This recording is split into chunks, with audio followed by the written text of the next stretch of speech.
কিছু মানুষ মনে করে যখন খুশি কেক অর্ডার করা যায়, আবার যখন খুশি ক্যান্সেলও করা যায়। হ্যালো এভরিওয়ান, আমি পূজা, বিষ্ণুপ্রিয়া হল নবদ্বীপ থেকে আমি একটা ছোট্ট হোম বেকারি চালাই।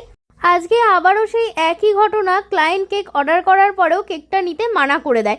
সকালবেলায় আমার ভীষণই পরিচিত একজন মানুষ, সে আমার কাছে একটা কেক এমার্জেন্সি অর্ডার করেছিল, কিন্তু পরে হঠাৎ করে বলে যে কেকটা আমার লাগবে না, আমি নেব না।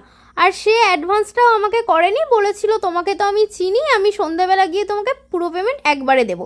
আসলে কিছু মানুষ মনে করে যে ও তো আমার পরিচিত হয়, ওকে তো আমি চিনি, আমি আমার ইচ্ছা মতো অর্ডার করবো, আবার ইচ্ছা মতো অর্ডারটা ক্যান্সেলও করে দিতে পারি। সামনের মানুষটার যে এতে লস হতে পারে সেটা কিন্তু ওই মানুষগুলো কখনোই ভাবেন না।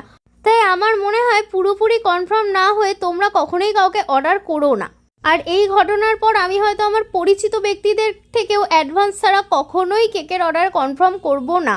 আজকের এই হাফ পাউন্ডের কেকটা কিন্তু ছিল পাইনাপেল ফ্লেভারের। কেকের ডেকোরেশনটা যদি তোমাদের ভালো লাগে তাহলে ভিডিওটা লাইক, কমেন্ট অ্যান্ড শেয়ার করে দিও এবং সাবস্ক্রাইব করে দিও, আমার চ্যানেলের পাশে থেকো।